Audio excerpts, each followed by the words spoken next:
When you do marketing for your MSP, how do you know which method is really bringing a return? And if you have salespeople, how do you know if they're really performing? My guest today can answer both of these questions. Hey, I'm Paul Green, and don't forget, for help finding new clients for your MSP, we've created an easy-to-follow marketing system. Get that and all the content to go in it at MSPmarketingedge.com. Today's big interview is about the MSP that achieved a 500% increase in sales for just 1/5 of the expenses. Hi, I'm Mealy. I'm a small business CRO. And one of the greatest things about this podcast is I get pitched a lot. I mean, I get sort of 5 or 6 emails. Sometimes it feels like a day. And I'm on various platforms where people can reach out and pitch me. And I say no to about 98% of people who reach out. And Kyle, you immediately cut through the spam because you pitched me with something I thought, I've got to get it on this podcast. Can you repeat for us exactly your pitch line to me? Sure. I said, Paul, I think your audience would love to know more about the revenue formula that I used to increase the efficiency of sales and marketing by 500% at an MSP. They had 1/5 of the expenses in marketing and sales and their best revenue year ever. And my reply, of course, was, you had me at 500%. So let's talk about that. Let's find out a little bit about you. So give us a brief idea of your background and how you come to be working now with MSPs, helping them grow their revenue. Yeah, I fell in love with small business a long time ago. It started in, being the number 2 of a real small business. We got from 500 to 1 million in about 3 years, really using system and process. And that's when I really fell in love with marketing and sales, because that's how we grew. And then I actually went to a marketing agency and took over their marketing and sales. They were stuck at 3 million. We got them up to 7 fairly quickly. And I, once again, was exposed to lots of small businesses, including MSPs, and I realized that most of these, B2B businesses, especially MSPs, were over technical and not really able to afford a full-time marketing leader and a full-time sales leader. And I realized that if you can make it less technical to your buyers, you can bring together marketing and sales leadership under one banner, Chief Revenue Officer. You can do some really incredible things from an efficiency and a growth perspective, and that's what launched Next Level, Small Business Chief Revenue Officer. Yeah, I love that. And what a great job title as well, Chief Revenue Officer. In fact, as you're saying that, I'm thinking I might steal that as my job title. It's because it's utterly you being 100% focused on what you're trying to do, which is, of course, driving new monthly recurring revenue into the business. So exactly. I'm going to ask you not to name the MSP, because if you don't name them, then obviously we can talk very openly about what they've done and what some of their secret sauce is. But let's hear the story. So you've been working with this MSP and you've achieved this insane 500% revenue growth. Talk us through what you did, and we do want some specifics, Kyle. Yeah, of course. So I was brought in as a fractional chief revenue officer. They knew they had a marketing problem, and they had a sales org, but no metrics, no really understanding of qualified leads. I mean, it was this kind of infantile program when I came on. And one of the things I focus, and this is the backbone of what I do, is a measurement called ROAS. It's a bit cheeky, 2 S's instead of the traditional 1, but it's a measurement of all sales and marketing together as an efficiency ratio against revenue generated. And so it's a very simple number.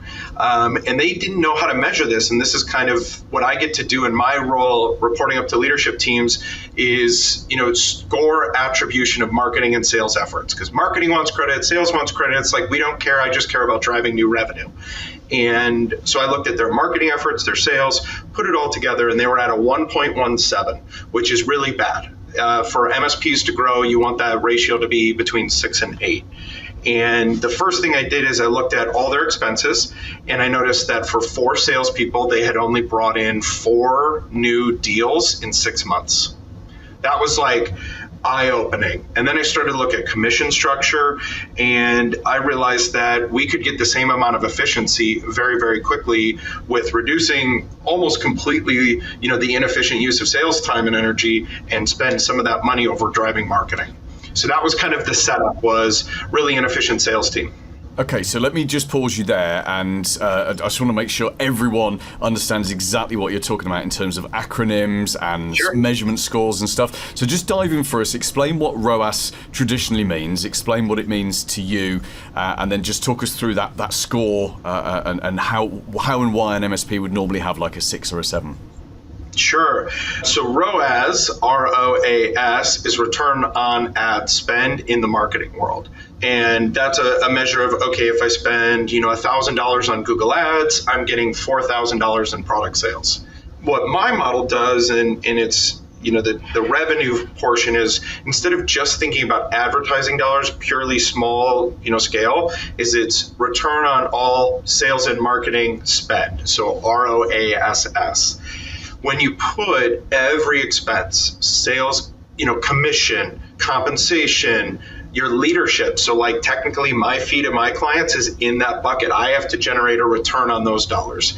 Every marketing program, every marketing tool, CRM costs all get put into the ROAS bucket. And then very simply, you put your revenue over top. And so if you have $1 million in revenue and $1 million in sales and marketing expense, your ratio is 1. Which is not healthy. You will find that you're bleeding cash, you're not profitable at all. If you can get that number to a 6 to 8, you're going to be likely more healthy. It kind of aligns with financial best practices. So that's kind of the breakdown of ROAS and ROAS. Okay, and that makes perfect sense. Thank you for explaining that so well. So, you'll start working with this MSP. They've clearly got this problem. I mean, four sales. What did you say? It was 4 salespeople, and they got four new clients. Yeah, eight salespeople. Did you say? So it was 4 salespeople and only 4 new clients in 6 months. Okay. And they were that. I think up to the day they had spent almost $600,000.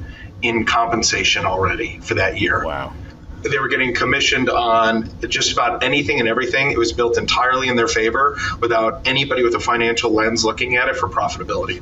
Yeah. So, I mean, what was? I imagine the conversation you had with the owners or the management team of that MSP when you actually broke it down for them, how much they were investing across everything, and as you say, how little return on investment they were getting. What was the kind of the reaction that you got? It's why I started my business is I wanted the ability to be authentic, right? If I'm sitting in there as their VP of sales and marketing or chief revenue officer, like I'm kind of having to protect the team and present a rosier picture. But by being an outsider, I just get to say it like it is. And so the truth was, when we look at it by a number sense, we're really inefficient. And so the question is, can we increase our efficiency quickly with the team that we have, or have we tapped out their level of skill and knowledge? And at what time do we start to let go and start to move forward? And so that was the tough conversation we had to have. The last thing I like to do when I come into businesses is start letting team members go. That's not the first choice. But I have to protect the business, right? And if there's no business there, there's no jobs anyway. So by presenting the numbers to the team, I get to have that conversation of like, if this is what good means, we have to make changes on this now. And good is not, they started at 1.17 was their efficiency score. It was bad. Yeah, it's pretty bad. So Kyle the Axeman cometh. Tell us what you did. What happened? Well, it starts with education, right? What I have found is most MSPs and most small businesses don't really think about revenue in the way I think about it and think about it from a math. They just are trying to drive deals in. And in that hunger and desire to grow, you kind of forget about, scoring what good is. And so I'm like, okay, good is a better return on all sales and marketing spend. So that means we need more new customers and we need them now. And it sounds like so simple, but like they were not thinking of that because they were getting so well paid on existing clients that I don't think there was an incentive to drive new business. I don't think there was anybody saying this is the expectation. So I set that expectation. I told them what the score was, and it wasn't an Axeman situation. It was what are we going to do to drive in new business? Because here's what I can also do. Industry standards are what they are. If you bring in some new leads, you have a pretty good chance of closing 20 to 30% of those. And in MSP world, we know if they have 100 employees, we have a pretty good guess of how many users and how many licenses and how many, we can kind of ferret out what we're going to get in in from a monthly recurring revenue. So I'm like, let's just get some leads in. What can we do from an activity perspective? And that was really the two commands: is we've got to improve ROAS and we've got to improve our volume of activity. If we don't do those things, then things have to change. So that was the command, and we let things run for a month. And that's when, it was time to make some hard decisions, because we hadn't turned the corner. We hadn't seen activity change. I saw balls getting dropped, and, I had my lens out and I was looking at the details where they hadn't been looked at before. Yeah. And lead generation is, I know for people listening to this podcast or watching it on YouTube, that's the number one reason that they're coming here. So just give us a bullet point overview of what you did to increase the volume of leads going into that MSP. Yeah, so a couple of things. It was a very technical driven concept, very technical, trying to be sales, and they were targeting small businesses. Well, a small business owner, and I get to lump myself into this category and kind of think like that, I don't really care what the technology is. I'm sorry, I don't really care. I care how much does it cost, how much of a headache is it going to be, and am I going to be safe?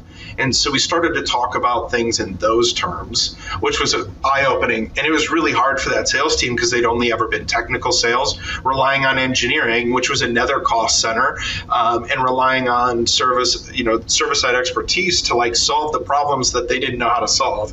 And so we needed to actually change the way we went to market, which was thinking about our customer, which was the business owner who was actually signing the check and speaking in their language. Some of the tactics on the marketing side was, email outbound, LinkedIn outreach, LinkedIn organic social, webinars, a lot of different tools, but it was really about kind of the way we were thinking about messaging and then the way we were thinking about scoring the results that kind of drove the efficiency. Yeah, that makes perfect sense. So, Carl, I'm going to ask if we can sort of jump towards the end. Sure. And the success that you had with that MSP. So, you pushed I think the point we got to in the story was where you'd started to make some changes to drive the activity up. What were the other big things that you did, and how quickly did you get to that big result of 500% increase? Yeah, what's fun about measuring ROAS the way I do it is I do it over a time. So it's not just today, because in MSP world or at monthly recurring revenue, if you get a big client, you look great for a hot minute. And so I care about trends, and so do most business owners. They care about seeing things moving up and to the right over time. I guess it'd be this way in reverse. And so I started to measure it over a time delay of about 90 days, because that was our sales cycle. So it was it was an average of ROAS over 90 days. And so it went from 1.17, and near my end of my time with that, they were close to 6.8 or 7.2, kind of depending on the week. It fluctuate a little bit. And so that's where you get that 500% increase. Some of the things we did is we took 2 sales team members off the table right away. It didn't take long for us after, we made the transition to realize that they weren't doing the follow-ups they needed to do. There was a reason why they weren't efficient, and the numbers gave us that story without having to invest a ton of resources in management and accountability, which sometimes slows people down and I don't mean this because I don't care about people. It's just really hard to sit there and handhold someone when you're trying to run a business. So this gives us a way to do it that's fair and objective without being subjective. So we did that, lowered the sales commission and changed the commission structure so that the business won first. That was a huge element. That just cut a lot of extra commission that, wasn't on new business. It was what our goal was, right? We didn't, just want to, keep what we had, which of course we do, but we needed the new to grow. We launched a new marketing program based around a new product offering, updated the website, updated the one-sheeters. And that's when we got to really fun stuff that I like to do with LinkedIn tactics and, organic visibility, LinkedIn outreach from, the sales and the CEO, with webinars and other kind of traffic driving tools, and then pulling them into a website that I had reskinned for lead generation. So we actually started to get contact us forms that they hadn't ever had. It was just really fun to actually see them turn the engine. So yeah, we got to about a 700% efficiency by the end. I love it. That's such a great story, and we're clearly going to have to get you back on the show in the future, because you just dangled some carrots there about LinkedIn outreach and getting inbound inquiries. You can't do that at the end of the interview, Kyle. So we will get you back on in the future, and we'll talk about those specific things. But let's just finish by talking about what you do now with other MSPs. So obviously that was a massive job for you. It was clearly a big result. How can you help the average MSP? I'm a huge fan of data. And so the first things I do when I talk to potential MSPs or when I'm working with an MSP is I really want to understand, do you know how many leads you're generating? I can't tell you how many who don't. Do you know how much you're spending in all of your sales and marketing? So I joke that I'm the only marketing and salesperson you'll talk to that actually enjoys working with the CFO, because I'm cheap. I am painfully cheap when it comes to marketing and sales. And what I found about CFOs is they're not just the no seat. They actually, if you show them data and you show them numbers and then you're cheap, they love you and they will say yes easier. So that's kind of what I end up doing, is sitting at the leadership team, reporting on or building ways to report on the numbers that matter, right? How many leads? What's our return on sales and marketing spend? What's our new level of visibility, and how efficiently are we operating that engine? So that's kind of what I love to do. And I build up teams, and then I get out of the way because I get bored. Once it's working, I get bored. Yeah, the perfect consultant. You come in, you fix it, you make it great, and then you move out and move on to the next job. Kyle, thank you so much for coming on to the show. What's the best way for someone to get in touch with you? You can visit the website. It's readyforthenextlevel.com. So if you're ready, and then you can also reach out to me on LinkedIn. I'd love that. I have a book that's coming out in a little while. It's not quite through the publishing process. And then I'm also have a tool that will be available soon called the Revenue Cascade. It is a way to basically measure all the things I talked about that sets you up to measure ROAS. Paul Green's MSP Marketing Edge.